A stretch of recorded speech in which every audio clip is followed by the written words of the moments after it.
What if the life you thought you knew, your beliefs, your truths, your very identity, was built on lies? What if a single moment, one choice born of anger and prejudice, unraveled everything and forced you to confront the darkest parts of yourself? Rachel Gray was not a bad person. At least, that's what she told herself. She worked tirelessly to support her sister, Emily, through an uphill battle with cancer. She was loyal, determined, and fiercely protective of the few people she loved. But Rachel carried a burden, a shadow of hatred planted in her heart, long before she could even understand it. Prejudice, she learned, could feel as natural as breathing. One ordinary night at a diner would change everything. It began with a routine accusation and a shove. It ended with two frightened boys, a family scarred, and Rachel's entire world crashing down around her. In that moment, she set in motion a journey she could never have foreseen. A path leading to the dismantling of her hatred, the salvation of her sister, and a family she never expected to call her own. This is the story of Rachel's transformation, a tale of judgment, forgiveness, and the courage it takes to rewrite your story when you've reached the edge of redemption. Stay with us as we dive into the first chapter of this unforgettable journey. The greasy aroma of overcooked bacon and burnt coffee lingered in the air of Joe's diner, mingling with the clatter of plates and the hum of fluorescent lights. Rachel Gray wiped down another sticky table, her movements mechanical, after hours of the same repetitive tasks. The once busy diner was finally starting to empty out, leaving behind a minefield of crumbs, spilled drinks, and wadded-up napkins. Her feet ached in her scuffed sneakers, and her head pounded from the relentless buzz of conversation. And orders barked out from the kitchen. A glance at the clock told her it was only 8:45 p.m. Still hours to go before her double shift ended. Rachel sighed, her shoulders sagging, as she tossed the rag into a bucket of soapy water. This wasn't the life she imagined for herself at 24. In another world, she might have been in college, laughing with friends over overpriced lattes, or working a steady 9 to 5. Instead, she was here, juggling two jobs to cover the astronomical medical bills piling up for her sister, Emily. Emily's face flashed in Rachel's mind, pale, gaunt, and tired from months of chemotherapy. She was Rachel's anchor, her reason for enduring the endless shifts, the exhaustion, the humiliating tips from condescending customers. But it wasn't enough. It never felt like enough. The bell above the diner door jingled, pulling Rachel from her thoughts. Two teenage boys entered, their sneakers squeaking against the freshly mopped floor. Rachel's eyes flicked to them, her chest tightening. They were African American, dressed in casual jeans and hoodies. They laughed and nudged each other as they made their way toward a booth near the counter. Rachel's fingers curled tightly around the edge of the counter. Her mother's voice echoed in her mind, sharp and judgmental. "Watch out for those kinds of kids, Rachel. Always up to no good." Years of those whispers had hardened into something she didn't like to examine too closely. An instinctive wariness, a bitterness that had been instilled long before she could question it. "Here we go," Rachel muttered under her breath. She straightened her apron, her jaw tightening as she walked toward the boys. "Hey," she called, forcing a smile that didn't reach her eyes. "Can I help you with something?" One of the boys, the taller of the two, smiled warmly. "We're just waiting for our dad," he said, gesturing toward the door. "He's parking the car." Rachel's fake smile faltered, twisting into a sneer. "Your dad, huh? Sure he is." Her voice dripped with sarcasm. The shorter boy frowned. "We're telling the truth, ma'am. We're just here for dinner." Rachel crossed her arms, her gaze narrowing.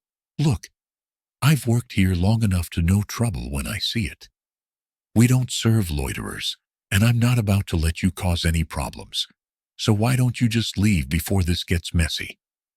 The taller boy's face fell, confusion and hurt flickering in his eyes. "We're not here to cause any problems. Save it," Rachel snapped, cutting him off. "Out, now." When neither boy moved, Rachel stepped forward, her fingers tightening around their arms as she forcibly escorted them toward the door. The bell above the entrance jangled violently as she shoved them outside, her heart pounding with adrenaline and anger. The taller boy stumbled on the curb, falling to his knees. His friend helped him up, glaring at Rachel. "We didn't do anything," the shorter boy said, his voice trembling. "Why are you treating us like this?" "Because I know your type," Rachel shot back, slamming the door behind her. The satisfaction she felt was fleeting. Moments later, the low rumble of a luxury car pulling into the lot drew her attention. The sleek black sedan gleamed under the streetlights as the driver's door opened. Rachel froze as a tall, commanding man stepped out, his expression instantly darkening at the sight of the boys standing on the curb. Another figure emerged from the passenger side, a woman with elegance and warmth in her posture. The two hurried toward the teenagers, their voices a mix of concern and alarm. "Jaden? Caleb? What happened?" the man demanded. The boys pointed toward the diner, their voices rising as they explained. The man's face hardened as he turned to look at Rachel through the glass door. Rachel's stomach dropped. She recognized him now, Mayor Elijah Carter, the most prominent figure in town. And those weren't just any boys. They were his sons. The mayor's eyes locked on hers, and Rachel knew in that moment her life was about to change forever. The neon glow of the diner's sign flickered overhead, casting jagged shadows across the parking lot. Rachel stood behind the counter, clutching her cleaning rag, her heart pounding like a war drum. Through the glass door, she watched as Mayor Elijah Carter straightened his tie and strode purposefully toward the entrance, his wife Sophia's close behind. The boys trailed after them, their shoulders hunched, their eyes brimming with betrayal. The door swung open with a chime that sounded louder than usual, as though the universe itself was amplifying the moment. Rachel's chest tightened. Elijah's imposing figure filled the entryway. His polished demeanor, always evident in his television appearances and town hall speeches, was replaced with an expression of raw anger. Sophia, usually the picture of poise, wore a look of quiet fury. The other patrons, still lingering over their desserts and coffee, fell silent, their conversations forgotten, as all eyes turned to the scene unfolding at the front of the diner. The air grew heavy, like the pause before a thunderstorm. "Miss," Elijah said, his deep voice reverberating through the small space, "I need a word with you." Rachel's stomach churned. She opened her mouth to respond, but no words came out. The man's piercing gaze cut through her like a blade, leaving her rooted in place. "Are you the one who threw my sons out of this diner?" Elijah asked, stepping closer to the counter. His voice was measured, but the undercurrent of anger was unmistakable.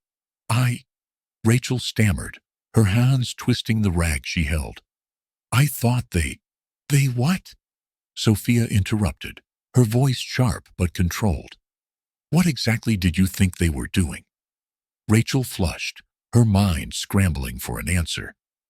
I thought they were causing trouble," she finally said, her voice barely above a whisper. Elijah's jaw tightened, his nostrils flaring. He took another step forward, and Rachel instinctively took a step back. "And what exactly gave you that impression, Miss Gray?" she supplied weakly. "Rachel Gray." "Miss Gray," Elijah said, his tone turning icy. "Did they say something inappropriate? Did they do something to disrupt your establishment?" "No," Rachel admitted, her voice trembling. But what?" Sophia pressed. her eyes narrowing. They walked in, waiting for us, and you decided they were trouble. Why? Because of the color of their skin? Rachel's breath caught in her throat. The room seemed to spin, the weight of their accusations crushing her chest. She wanted to deny it, to defend herself.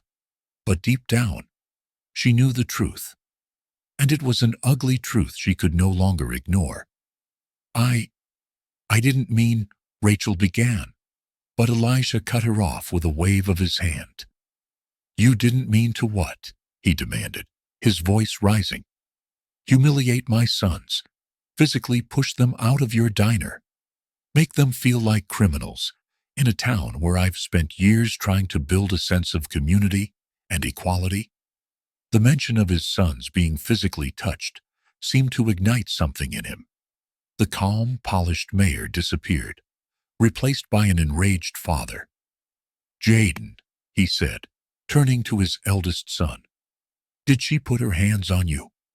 Jaden hesitated, his gaze flickering to Rachel, before nodding. Yes, sir. She grabbed us and shoved us out the door.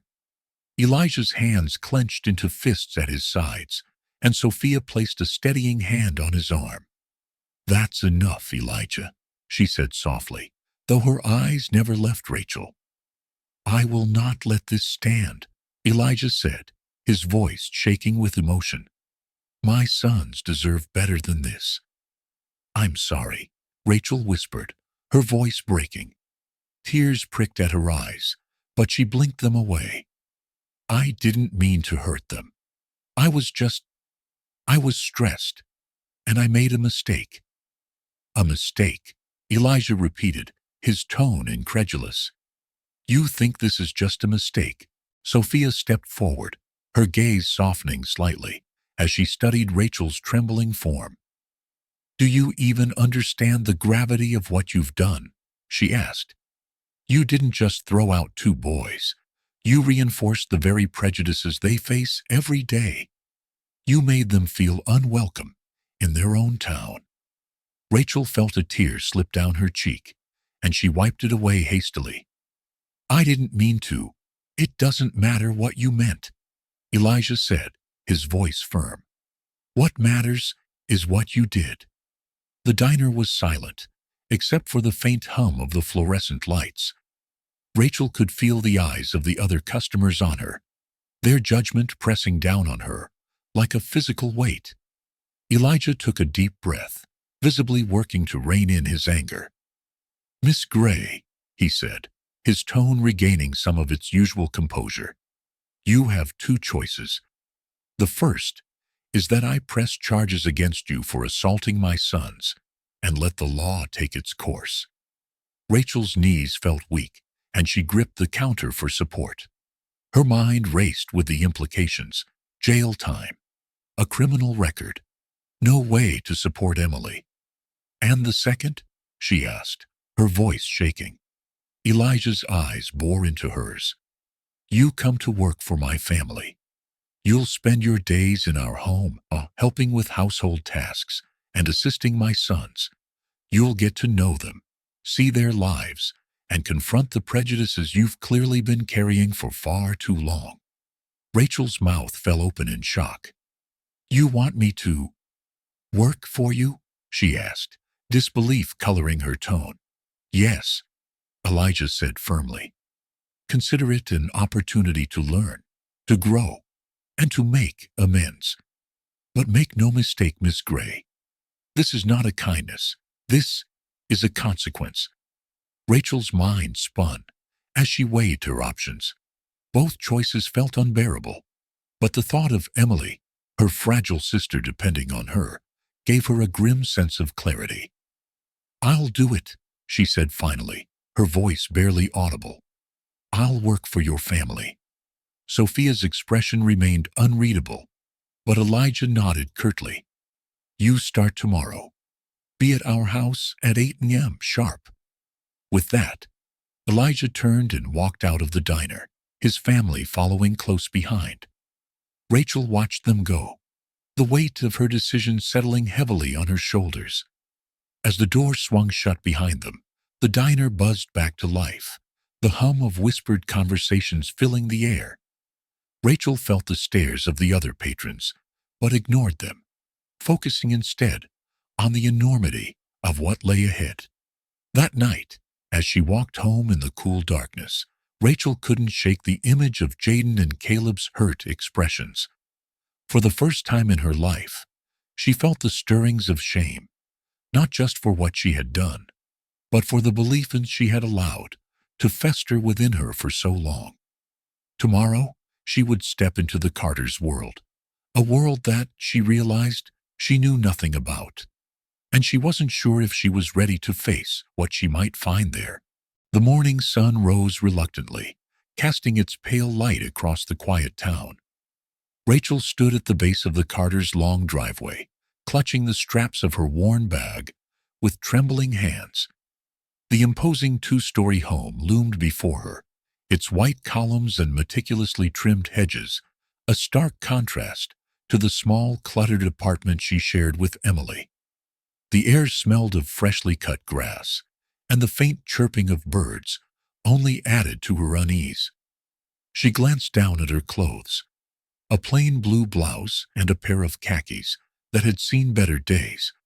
A wave of self-consciousness swept over her. Everything about her felt inadequate, out of place. What am I even doing here? She thought. But the memory of Elijah Carter's stern voice replayed in her mind, and the weight of her decision pressed heavily on her shoulders. There was no turning back. Rachel inhaled deeply and made her way up the driveway. Each step felt heavier than the last, the gravel crunching beneath her worn sneakers. She reached the front door, a grand oak structure with a brass knocker shaped like a lion's head. Her hand hovered for a moment before she finally mustered the courage to knock. The door swung open almost immediately, and there stood Sophia Carter. She was dressed in a simple yet elegant blouse and slacks, her hair swept back in a neat bun. Her expression was calm but guarded, her eyes scanning Rachel from head to toe.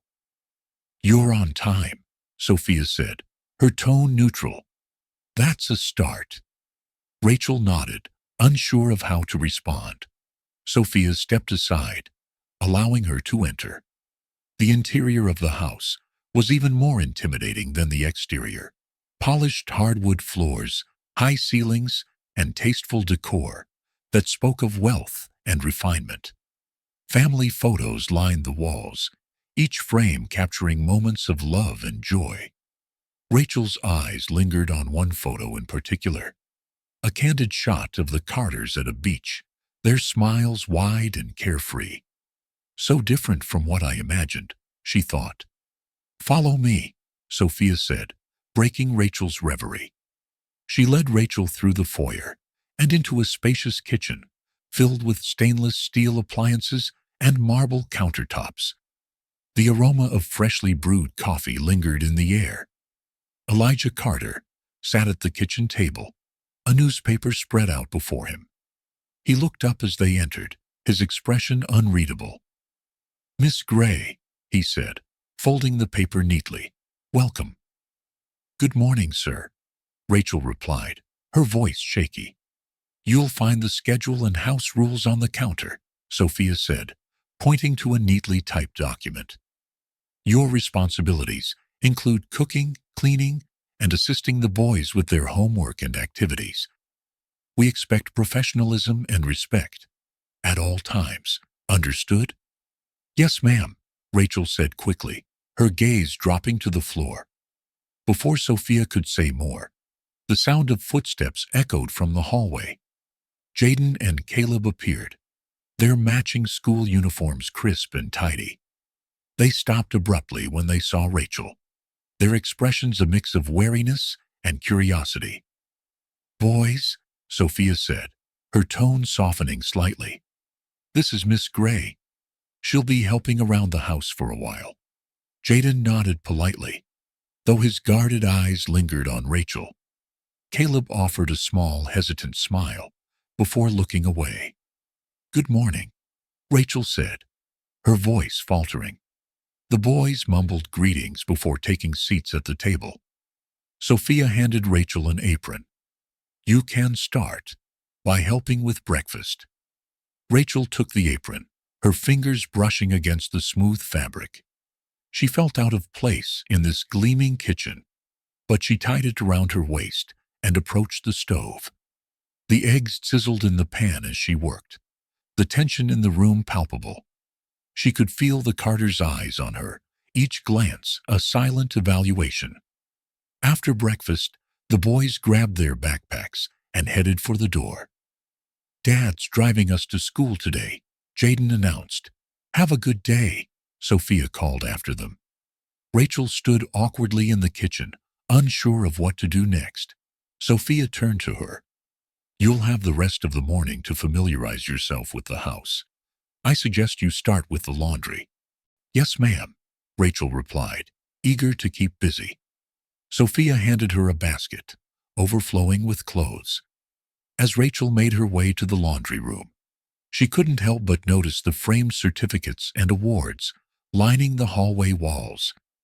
Academic achievements, community service honors, and athletic trophies, each one a testament to the Carters' accomplishments. It made her think of her own family, of how different their lives had been. The laundry room was as pristine as the rest of the house. Rachel sorted the clothes mechanically, her mind racing. The weight of her mistakes felt heavier with each passing moment.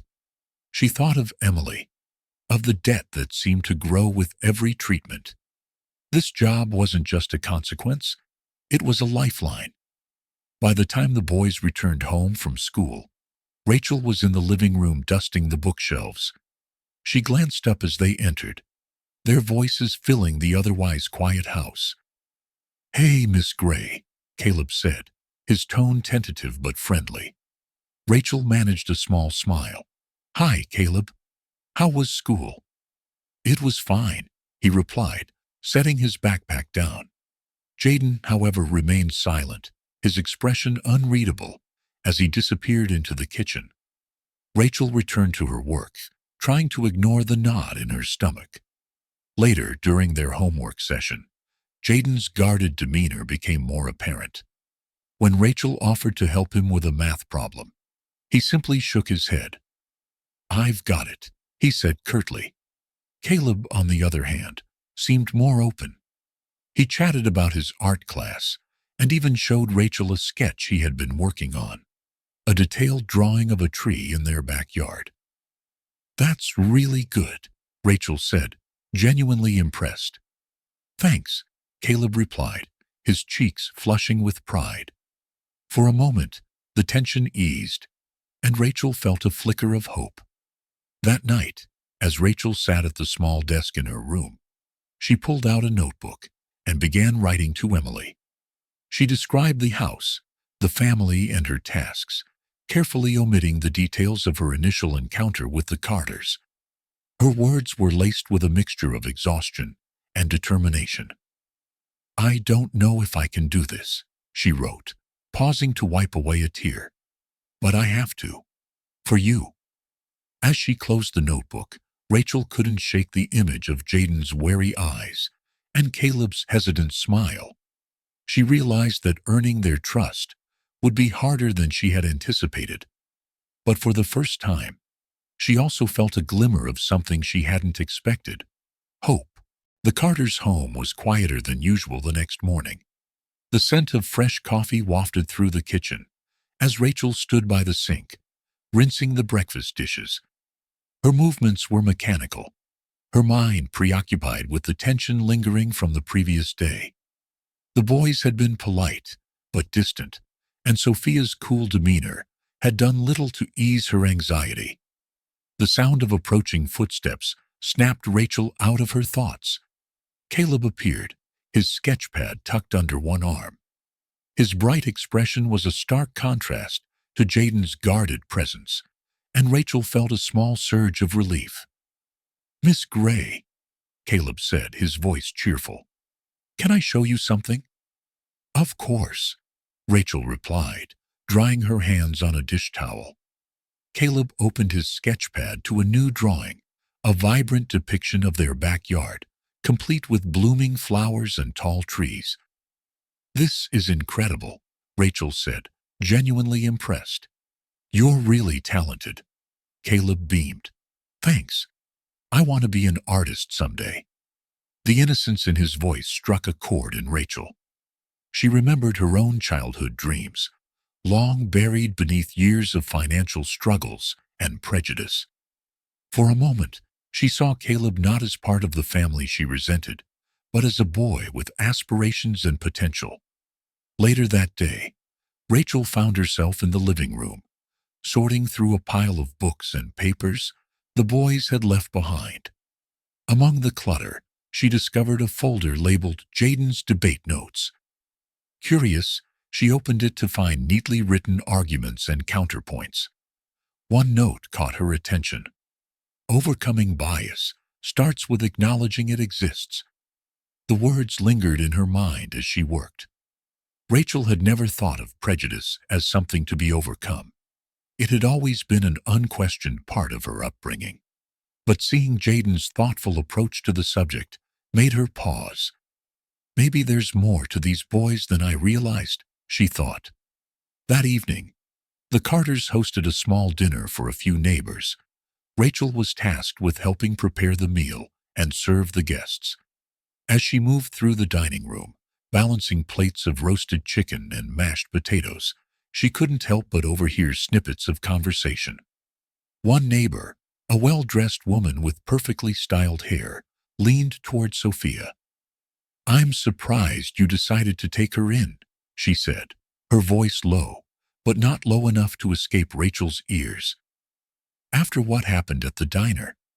Sophia's response was calm but firm. "Everyone deserves a second chance." Rachel's cheeks burned as she set down a plate, her hands trembling slightly.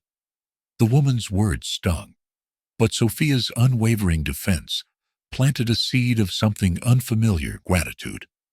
As the evening wore on, Rachel found herself observing the Carters more closely. Elijah's commanding presence was tempered by warmth and humor. Sophia's elegance was matched by her kindness, evident in the way she spoke to every guest with genuine interest. And the boys, despite their youth, carried themselves with a maturity that belied their age. After the guests had left, Rachel began cleaning up the kitchen. She was scrubbing a stubborn stain from a casserole dish when Sophia entered, a glass of water in hand. "You handled tonight well," Sophia said, her tone neutral. "Thank you," Rachel replied, unsure how to interpret the comment. Sophia leaned against the counter, studying Rachel for a moment. "Do you know why we chose not to press charges?" Rachel hesitated, unsure how to answer. I don't know." Sophia's gaze softened. "Because we believe people can change. But change takes effort, Rachel. It's not enough to say you're sorry. You have to prove it." Rachel nodded, the weight of Sophia's words settling heavily on her shoulders. She didn't know if she was ready to change, but she knew she had to try. The next day, while helping Caleb with his homework, Rachel noticed Jaden sitting at the kitchen table, staring at a blank sheet of paper. His usual confidence seemed to waver, and Rachel hesitated before approaching him. "Is something wrong?" she asked cautiously. Jaden glanced up, his expression conflicted. "It's this essay for English class. I'm supposed to write about a personal challenge, but I don't know where to start." Rachel sat down across from him, surprised by his openness. "What about the debate team? That seems challenging." Jaden shook his head. "No, it's not that. It's being different. People treat you differently when you look like me." The honesty in his voice caught Rachel off guard. She had never considered what it might feel like to be judged for something beyond your control. "Do you want to talk about it?" she asked, her voice softer than she expected. Jaden hesitated, then nodded. "Last year, I overheard some kids at school saying I only got into the honors program because of diversity quotas." It made me question if I even belonged there. Rachel felt a pang of guilt as she listened. She had been one of those people, quick to judge, slow to understand. That must have been hard, she said quietly. Jaden nodded, his eyes downcast. It was, but I worked twice as hard to prove them wrong. And I did. Rachel didn't know how to respond. For the first time, she saw Jaden not as a reminder of her mistakes, but as someone who had overcome challenges she couldn't imagine. That evening, while writing to Emily, Rachel found herself including details she hadn't before. She wrote about Caleb's art, Jaden's determination, and Sophia's quiet strength. For the first time, her words carried a note of admiration. As she closed her notebook, Rachel realized something had shifted. The Carters were no longer just her employers. They were people she was beginning to understand, even respect. The week ended with an accident that could have been disastrous. While helping clean the dining room, Rachel accidentally knocked over a glass figurine from the mantel. It shattered into pieces, the sound echoing through the house. Rachel froze, expecting anger or disappointment. Sophia entered the room, her eyes immediately landing on the broken figurine. Rachel braced herself for the worst. "I'm so sorry," Rachel stammered, her voice trembling. "I'll replace it. I'll find a way." Sophia knelt to pick up the pieces, her movements calm and deliberate. "It was a wedding gift," she said, her voice tinged with sadness. "But it's just a thing, Rachel. What matters is how we treat each other." Rachel stared at her, overwhelmed by the grace in Sophia's response. In that moment, she realized how different this family was from what she had always believed. That night, as Rachel lay in bed, she replayed the events of the past week in her mind. The Carters' kindness, Jaden's vulnerability, and Caleb's dreams had begun to chip away at the walls she had built around herself. For the first time, Rachel felt a glimmer of hope, not just for Emily's future, but for her own.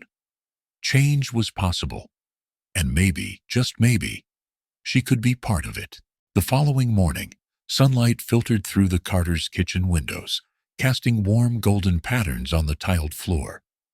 Rachel stood at the counter, whisking pancake batter in a glass bowl.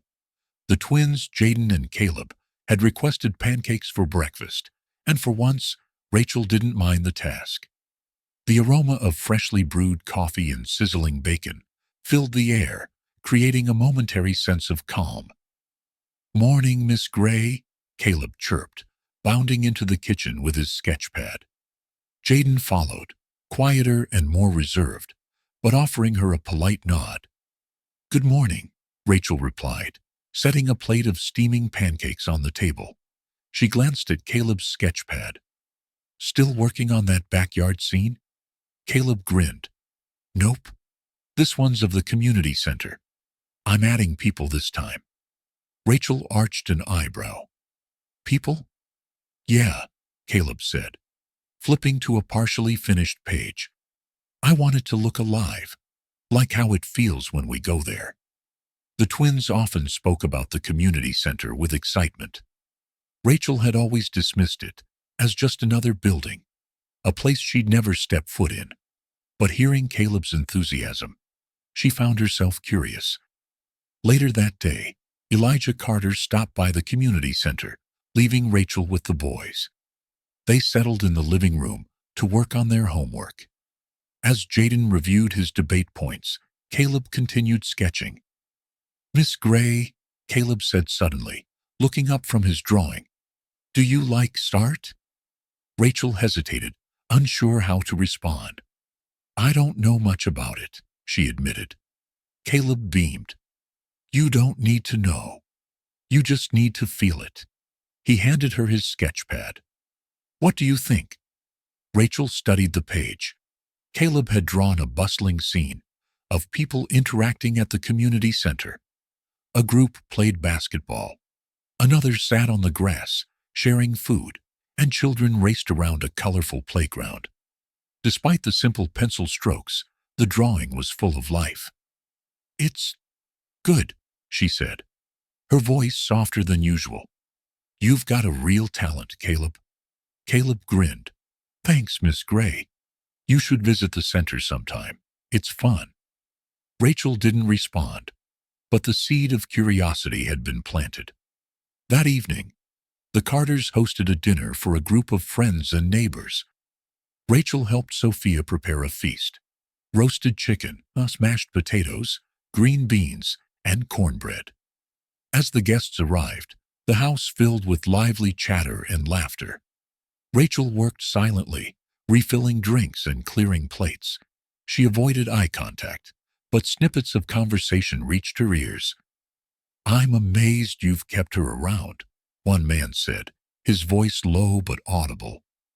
"She's learning," Sophia replied calmly, her tone unwavering. Rachel's cheeks flushed. The guests were talking about her. She felt the familiar prick of resentment rising, but quickly pushed it down. "They're right, aren't they? You don't belong here." After dinner, as Rachel carried dishes back to the kitchen, she heard another comment, this time from a different guest. "Elijah, I admire what you're doing," a woman said. "It's not easy to extend grace to someone like her." Sophia's response was gentle but firm. "Grace isn't about ease, it's about necessity." Rachel paused in the hallway, the weight of Sophia's words settling over her. Grace. It wasn't something she thought she deserved, yet the Carters offered it freely. The next morning, Rachel called Emily during her break. Her sister's voice was weaker than usual, and the conversation was brief. Emily's medical bills were piling up, and her condition wasn't improving. Rachel felt the crushing weight of guilt and helplessness as she ended the call. Later that day, Elijah approached Rachel in the kitchen. "How's your sister?" he asked, his tone kind. "She's hanging in there," Rachel replied, not meeting his gaze. "If you ever need help, let me know," Elijah said. "We have connections with specialists who might be able to assist." Rachel nodded, too overwhelmed to respond. The Carters' generosity baffled her. Why did they care about her or Emily? While dusting the living room later that day, Rachel accidentally knocked over a small glass vase on the mantel. It shattered instantly, the sound reverberating through the quiet house. Panic gripped her as she scrambled to gather the shards. Sophia entered the room, her face calm despite the mess. "What happened?" she asked. I broke it," Rachel stammered. "I'm so sorry, I'll replace it." Sophia knelt beside her, picking up the pieces carefully. "It's just a vase," she said. "What matters is the intent, not the accident." Rachel stared at her, stunned by the lack of the anger. "You're not mad?" Sophia smiled faintly. "I'm more concerned about how you're feeling. Are you okay?" For the first time, Rachel felt the walls around her heart begin to crack. This family, despite everything, treated her with kindness she couldn't fathom. The next Saturday, Caleb convinced Rachel to visit the community center. Reluctantly, she agreed. The building was a modest structure, surrounded by a playground and basketball courts. Inside, it bustled with activity, kids playing, adults chatting, and volunteers organizing supplies. Rachel felt out of place, but tried to hide it. As Caleb introduced her to his friends, she noticed something remarkable. The center was a melting pot of cultures and backgrounds. People of all races and ages interacted effortlessly, their differences seeming irrelevant. "Miss Gray, come see this," Caleb called, pulling her toward a mural painted on one wall. It depicted a vibrant community, united in celebration.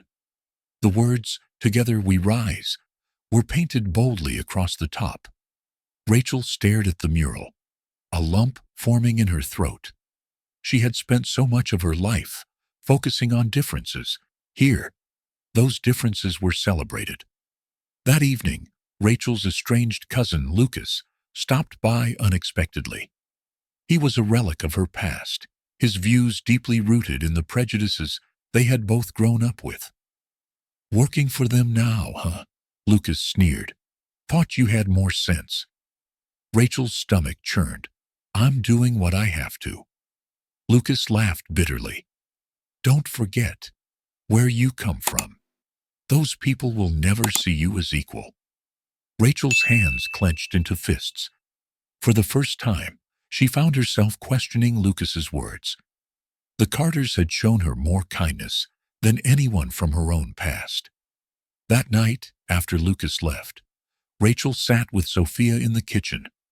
The boys had gone to bed, and the house was quiet. "You've been quiet tonight," Sophia observed, sipping a cup of tea. Rachel hesitated, then spoke. "Do you ever get tired of people judging you?" Sophia's gaze softened. "Of course, but I don't let it define me. People's opinions are often shaped by their own fears and ignorance." Rachel nodded, her mind racing. "It's hard to unlearn things," she admitted, "but I'm trying." Sophia reached across the table, placing a hand over Rachel's. "That's all anyone can ask for." The next day, Rachel joined the boys in planting flowers in the backyard.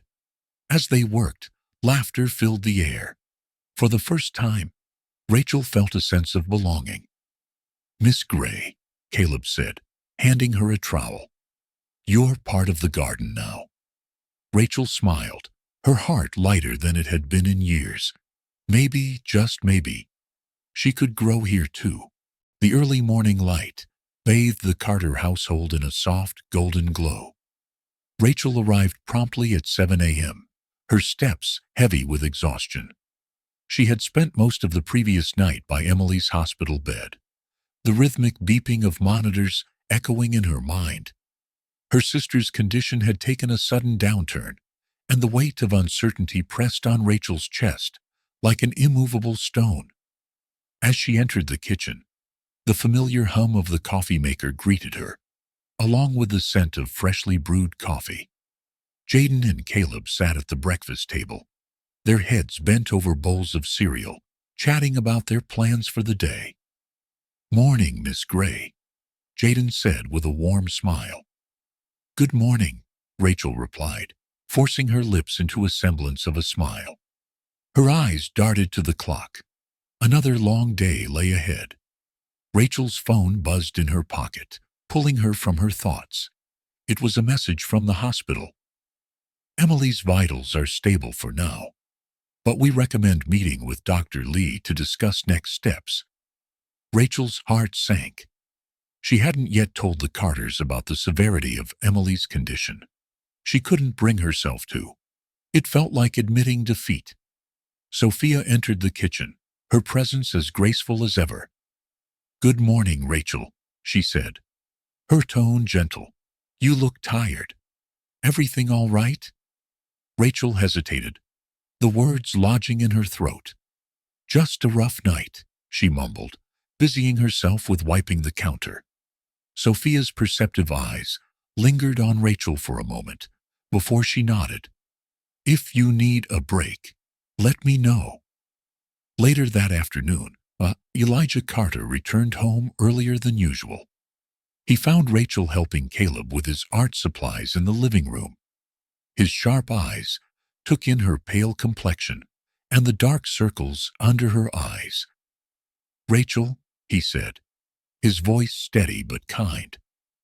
"Can I speak with you for a moment?" Rachel set down the sketch pad and followed Elijah to his study. The room was lined with shelves of books, the air filled with the faint scent of leather and cedar. Elijah gestured for her to sit. "I know you've been under a lot of stress lately," he began. "Sophia mentioned you seemed distracted." Rachel's defenses rose instinctively.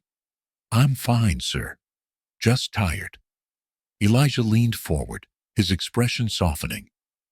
"I understand you've been caring for your sister while managing your responsibilities here.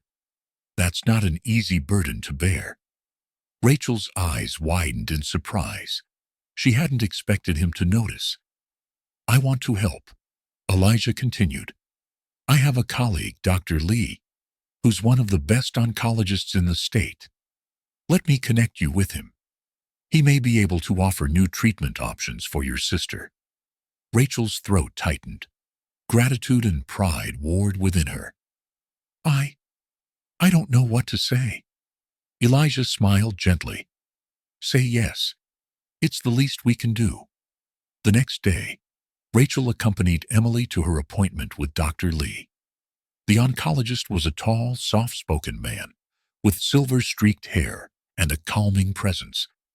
He reviewed Emily's case with meticulous care, explaining potential new therapies and clinical trials.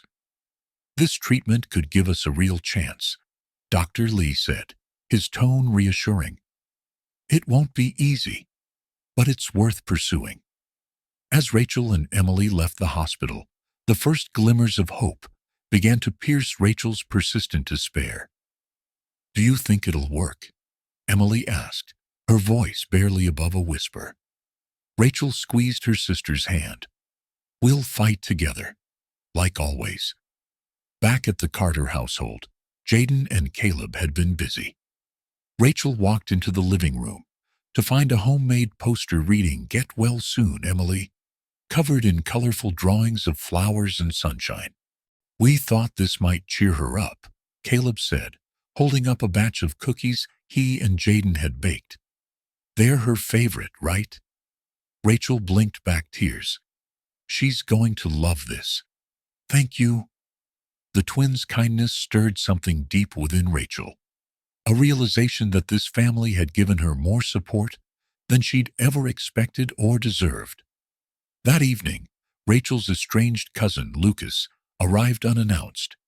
He leaned casually against the doorframe, his sharp eyes scanning the Carter household.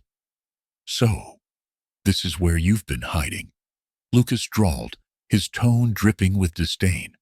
Rachel stiffened. "What do you want, Lucas?" "To talk some sense into you," he replied, stepping closer. "You've been working for them, living under their roof. Don't you see what they're doing? Making you forget who you are." Rachel's blood boiled. "Who I am," she snapped. "I'm trying to save my sister. That's who I am." Lucas sneered. "By betraying your own kind, you think they care about you." Rachel's hand clenched into a fist. "They've shown me more kindness than you ever have." The tension crackled between them like a live wire. Lucas scoffed and turned on his heel, leaving Rachel shaking with anger and shame. Later that night, Rachel sat on the porch, the cool air calming her frayed nerves. Sophia joined her, offering a steaming cup of chamomile tea. "Rough day?" Sophia asked, her voice soothing. Rachel nodded, staring at the stars. "Lucas came by, tried to tell me I didn't belong here." Sophia's expression darkened slightly. "And what do you think?" Rachel hesitated. "I don't know. I've spent so much of my life believing what people like Lucas believe. But now—" Sophia placed a comforting hand on Rachel's shoulder. "Growth is painful, Rachel, but it's worth it. Don't let fear hold you back." The next morning, Rachel arrived at the Carter household with a renewed sense of determination. She helped Caleb prepare for his art competition, offered Jaden pointers on his debate speech, and worked alongside Sophia to plan a community fundraiser. During dinner, Jaden shared his progress on his speech. "I'm talking about how unity makes us stronger," he said, glancing at Rachel. "Like how we're all different, but work together." Rachel felt a lump rise in her throat. The twins' unwavering optimism and resilience reminded her that change, no matter how difficult, was possible. Dr. Lee's treatment plan began to show promising results. Emily's energy returned little by little, and her laughter, once a rare sound, filled Rachel's small apartment again. One evening, as Rachel shared the news with the Carters, Elijah raised his glass. To Emily's recovery, he said, and to second chances. Rachel clinked her glass with theirs, her heart swelling with gratitude. For the first time in years, the future didn't seem so daunting.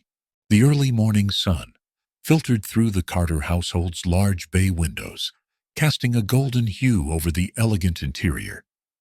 Rachel stood in the kitchen, carefully arranging breakfast plates for Jaden and Caleb. Over the past few weeks, she had grown accustomed to the rhythm of the house, the laughter of the twins, and the steady presence of Elijah and Sophia. Yet, something unspoken weighed heavily on her heart. "Miss Gray, are you coming to the assembly today?" Jaden asked, his voice brimming with excitement. He twirled his fork absent-mindedly, his plate of scrambled eggs nearly untouched. "Assembly?" Rachel asked, feigning ignorance. "Yes, Jaden's giving a speech," Caleb interjected, his grin wide with pride for his older brother. "It's about unity and resilience." Rachel hesitated, feeling a lump form in her throat. Attending meant standing in the crowd, surrounded by people who might still whisper about her presence in the Carter household. "I'll try," she replied softly, avoiding their hopeful gazes. Jaden tilted his head, studying her. "It would mean a lot if you came." The earnestness in his voice tugged at Rachel's heart. "I'll be there," she finally promised, offering a small smile. The school auditorium buzzed with energy. Parents, students, and teachers filled the seats, their chatter blending into a low hum. Rachel sat toward the back, her hands clasped tightly in her lap. She spotted Sophia and Elijah near the front, their heads close together, as they spoke in hushed tones.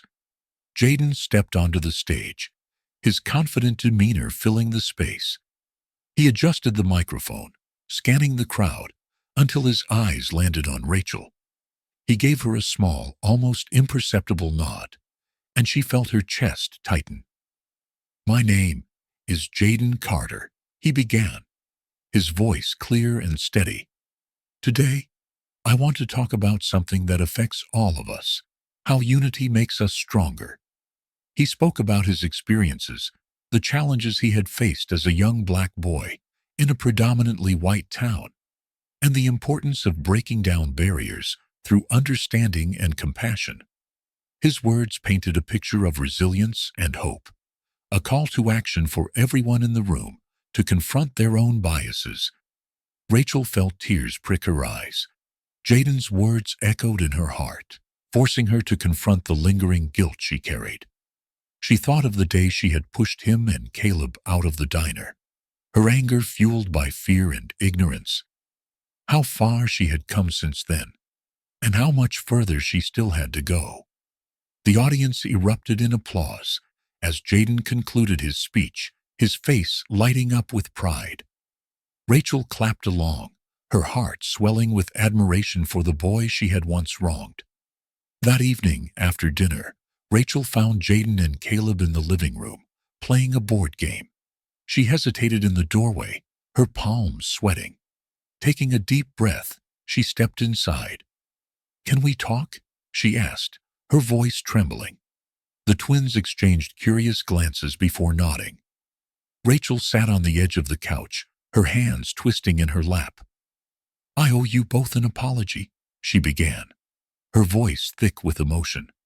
"For what I did to you that day at the diner. I was wrong, so wrong. And I'm sorry." Jaden and Caleb remained silent, their expressions unreadable. Rachel's heart pounded in her chest as she waited for their response. After a moment, Jaden spoke, his tone calm but firm. "We forgave you a long time ago." Rachel blinked, startled. "You did?" "Yeah," Caleb said, his eyes softening. "We knew you didn't really know us, but now you do." Their words hit Rachel like a wave, washing away the shame she had carried for so long. Tears streamed down her face as she whispered, "Thank you." Jaden reached out, placing a hand on hers. "We're glad you're here, Miss Gray."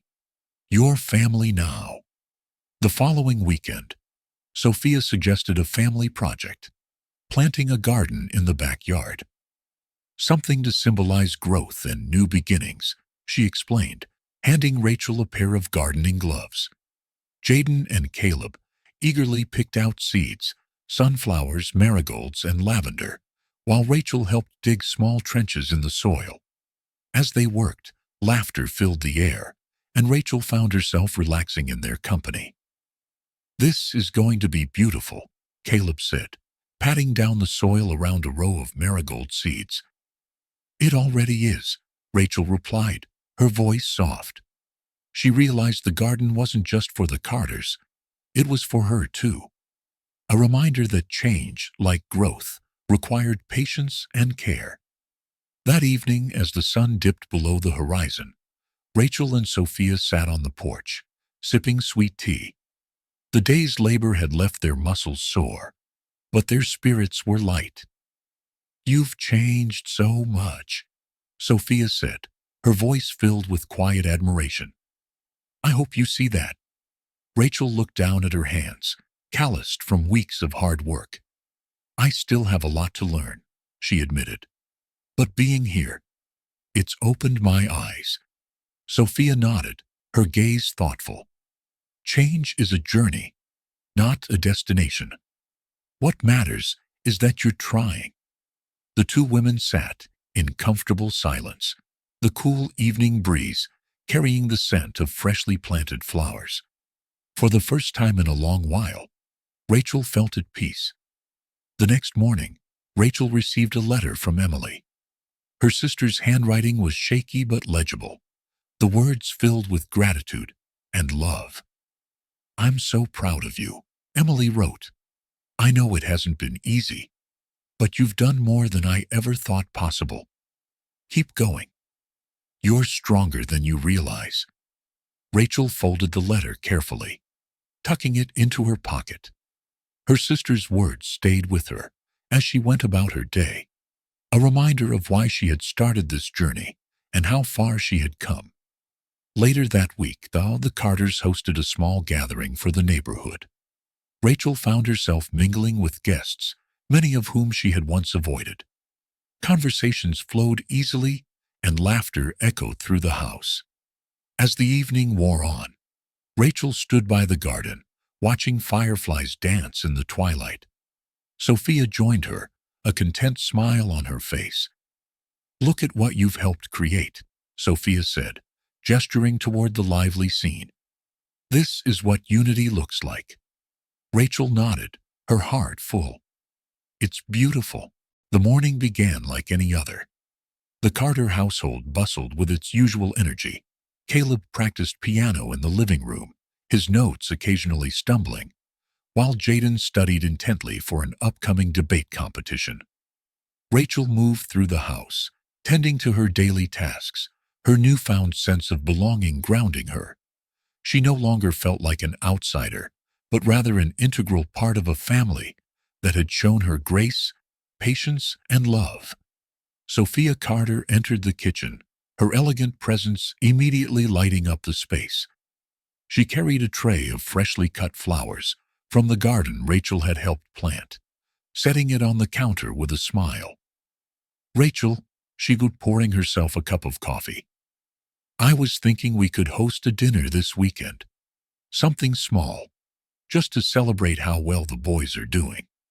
And you," she added, her tone warm, "because you've become part of our family." Rachel felt her cheeks flush. "That sounds wonderful, Mrs. Carter."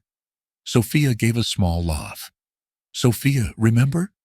Rachel nodded, a shy smile tugging at her lips. "Sophia." The moment felt light, easy, and safe, something Rachel had learned to treasure.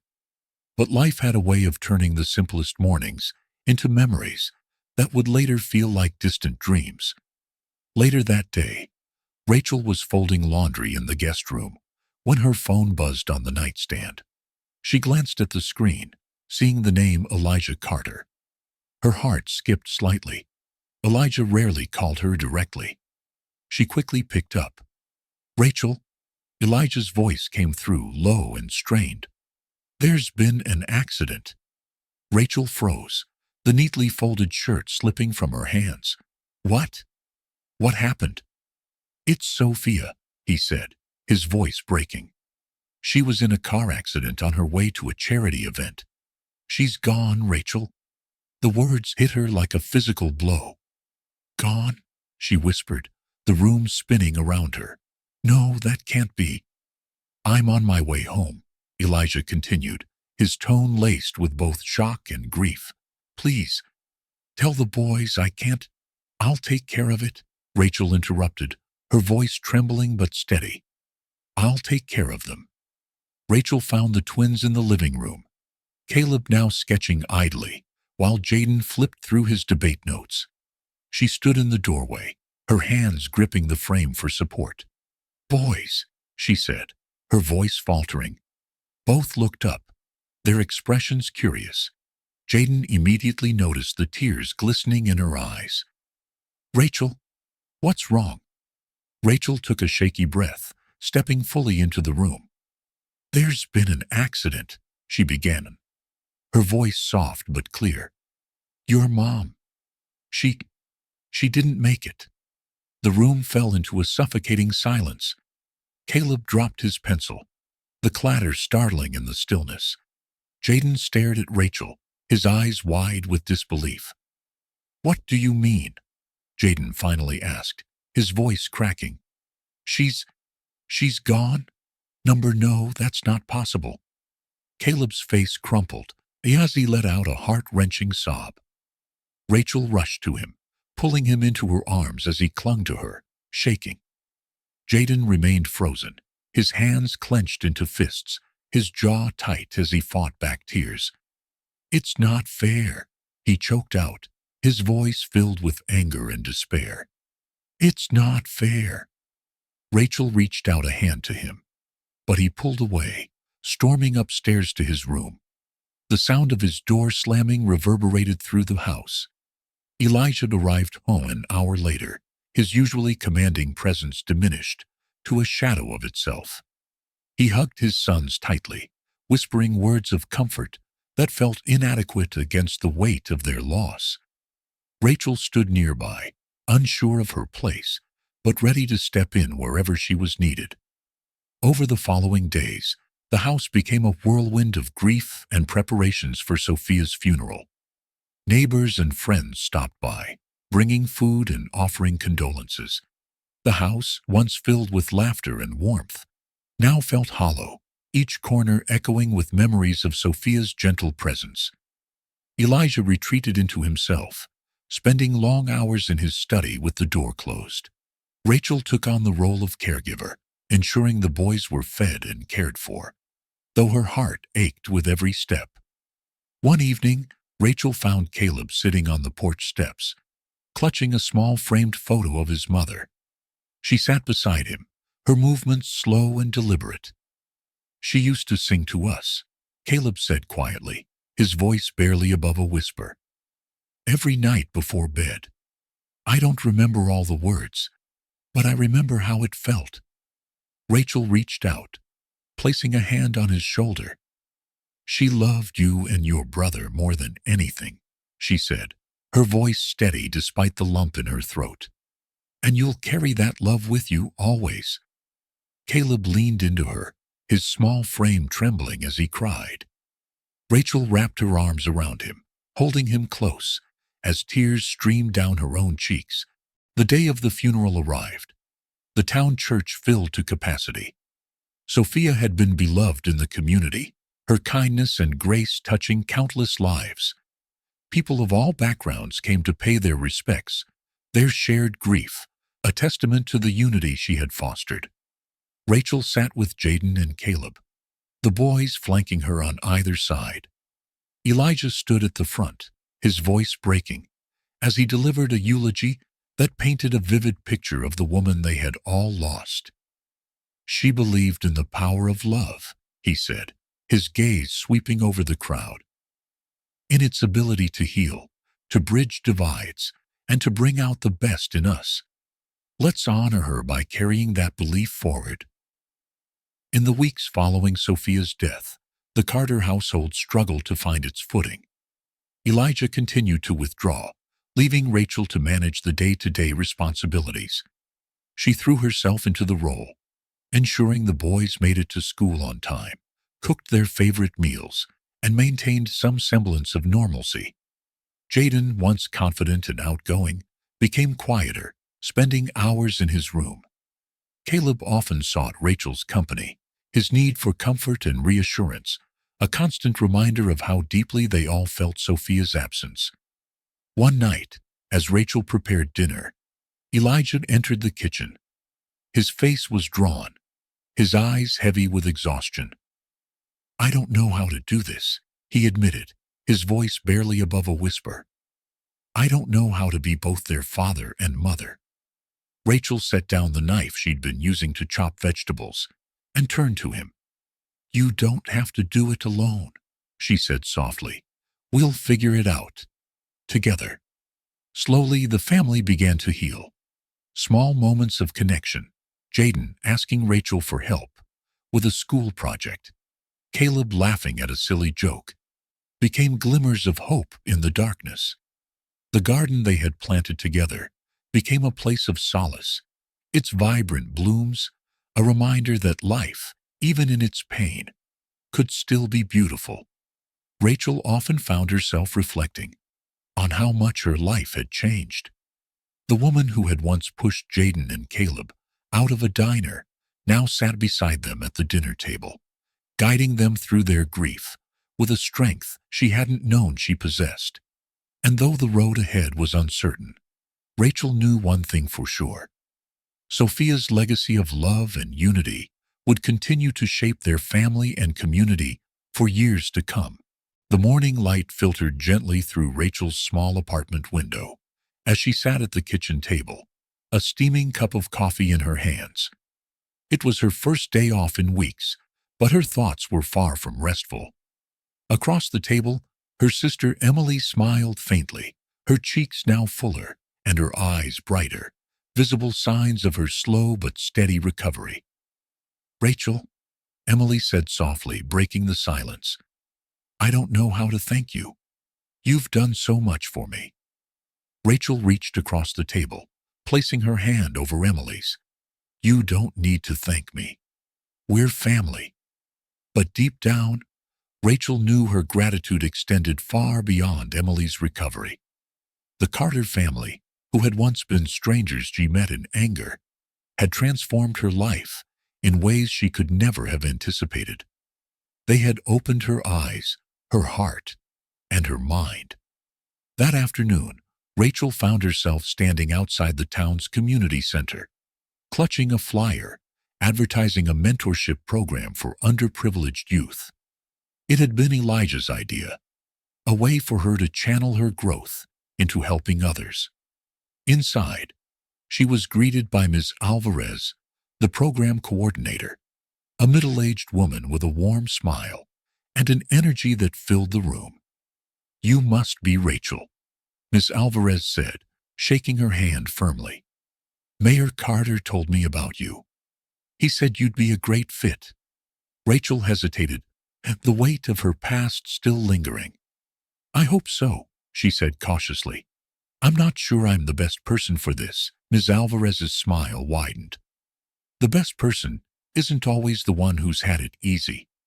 Sometimes it's the one who's been through the fire and come out stronger." Rachel nodded, her resolve firming. She spent the afternoon shadowing Ms. Alvarez, watching as she worked with kids from all backgrounds, teaching them life skills, helping with homework, and most importantly, listening. By the end of the day, Rachel felt a spark of something she hadn't in years: purpose. Elijah approached Rachel a week later with a new challenge. "I want you to speak at the town hall meeting," he said one evening as they worked together in his study, preparing materials for the mentorship program. Rachel froze, her hand pausing mid-motion over the stack of flyers. "Me speak? Elijah, I'm not exactly the face of inspiration." Elijah leaned back in his chair, his gaze steady. You're exactly what this town needs to hear. You've lived this change, Rachel. You've seen the worst of prejudice and come out on the other side. That's powerful. Rachel's first instinct was to refuse, but the sincerity in his voice made her reconsider. What would I even say? She asked quietly. Tell your story, Elijah replied. Be honest. Show them that change is possible. The town hall was packed that evening, the chatter of the crowd filling the large auditorium. Rachel stood backstage, her hands trembling, as she clutched a note card with her hastily written speech. She glanced at Elijah, who gave her an encouraging nod. When her name was called, she stepped onto the stage, her heart pounding. The room fell silent as she approached the podium, the weight of countless eyes pressing down on her. I want to start by saying I never thought I'd be standing here, Rachel began, her voice shaking. A year ago, I was a very different person. I was angry, scared, and, well, let's just say I wasn't someone you'd want to know. She paused, taking a deep breath. But then something happened. I met a family that challenged everything I thought I knew. They showed me kindness when I didn't deserve it. They forgave me when I couldn't forgive myself. Rachel's voice grew stronger as she recounted her journey, her prejudices, her mistakes, and the moments that had opened her eyes. She spoke of Jaden and Caleb, their resilience and warmth. She spoke of Sophia's grace and Elijah's unshakable belief in second chances. When she finished, the room erupted in applause. Rachel blinked back tears as she stepped off the stage, greeted by a wave of handshakes and words of support. A week later, Rachel found herself standing outside the house of her estranged cousin, Lucas. She hadn't seen him in years, their relationship fractured by his own deep-seated prejudices. Taking a deep breath, she knocked. Lucas opened the door, his expression guarded. Rachel, he said, his tone neutral. What brings you here? I want to talk, Rachel said, her voice steady despite the lump in her throat. I know we haven't seen eye to eye, but I've learned some things, and I think you need to hear them. Lucas hesitated, then stepped aside, allowing her in. They sat at the kitchen table, where Rachel shared her story, the mistakes she had made, and the lessons she had learned. I used to think like you, she admitted, but I was wrong, so wrong. And if I can change, maybe you can too. By the time she left, Lucas's hardened demeanor had softened.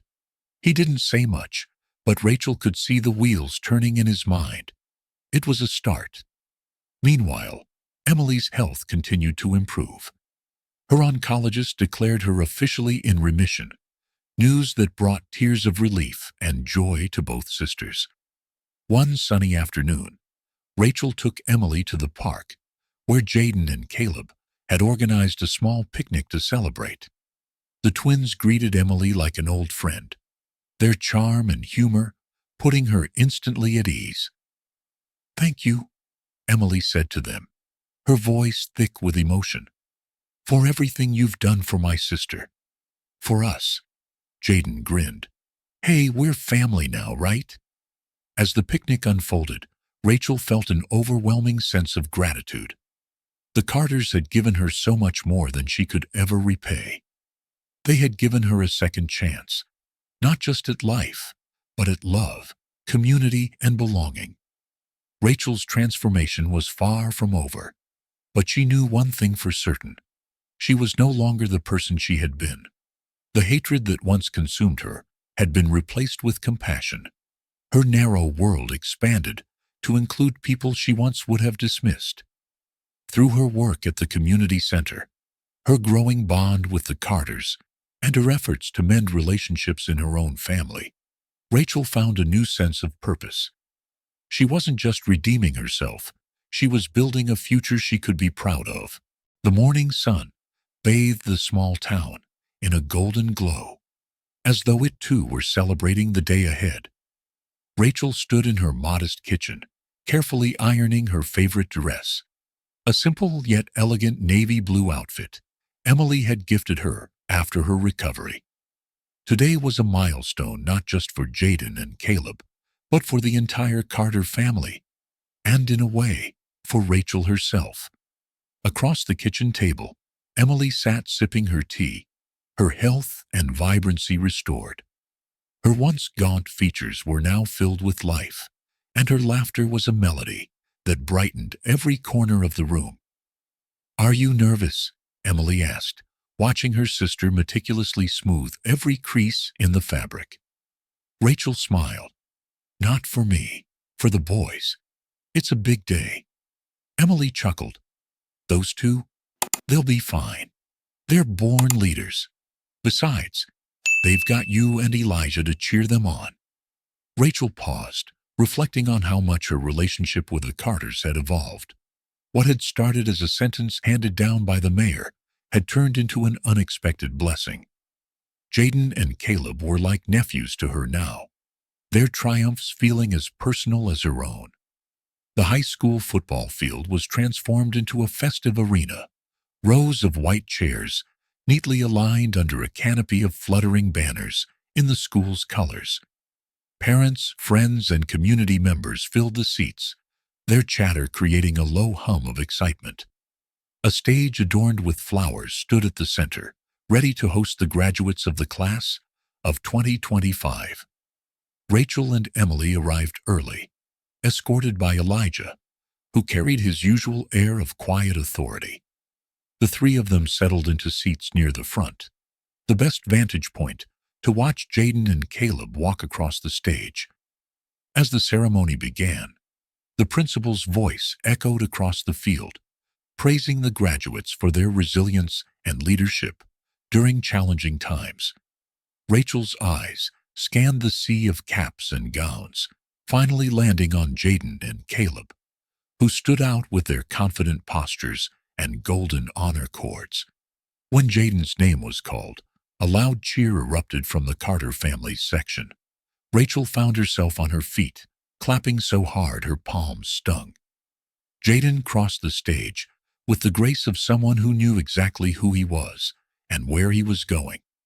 He accepted his diploma with a radiant smile, pausing briefly to flash a thumbs up toward his family. Next came Caleb, whose energy lit up the stage as he practically bounded across, waving enthusiastically at the crowd.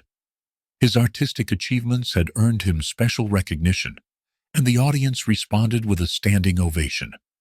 Rachel turned to Elijah, who stood beside her, his eyes shimmering with pride. "You've raised incredible boys," she said, her voice barely audible over the applause. Elijah glanced at her, his expression warm. "We raised them," he corrected gently. That evening, the town square was alive with music, laughter, and the tantalizing aroma of food from every corner of the globe. The first annual multicultural festival, spearheaded by Elijah and Rachel, was in full swing. Stalls lined the streets, each showcasing the diverse cultures that made up their community. Rachel moved through the crowd, stopping to sample dishes and chat with familiar faces. Everywhere she looked, she saw a reflection of the change that had taken root in their town. Children of all backgrounds playing together, neighbors exchanging stories and recipes, and laughter bridging gaps that once seemed insurmountable. At the center of the square, a stage hosted performances ranging from traditional dances to spoken-word poetry. Jaden and Caleb took the stage briefly to thank the community for their support and to share their dreams for the future. Their words resonated with everyone, a testament to the power of resilience and unity. Toward the end of the evening, Rachel slipped away from the festival and walked a few blocks to the diner where her journey had begun. The neon sign buzzed softly in the quiet of the night, casting a nostalgic glow. She stepped inside, the bell above the door jingling softly. The place hadn't changed much, still the same checkered floors and worn booths. But to Rachel, It felt entirely different. She chose a seat near the window, the same booth where Jaden and Caleb had sat that fateful evening. A young waitress approached, her face lit with a friendly smile. "What can I get for you tonight?" Rachel smiled back. "Just a coffee, thanks." As the waitress walked away, Rachel gazed out the window, reflecting on how far she had come. This place, once a symbol of her anger and prejudice, now served as a reminder of her growth. She had learned to see beyond appearances, to embrace compassion, and to recognize the humanity in everyone she met. In the months that followed, the mentorship program at the community center flourished, with Rachel taking a leadership role. She worked closely with Elijah to expand their initiatives, focusing on education. Emily, now fully recovered, joined as a volunteer, bringing her nursing expertise to health workshops. Together, the sisters became pillars of the community, their bond strengthened by the challenges they had overcome.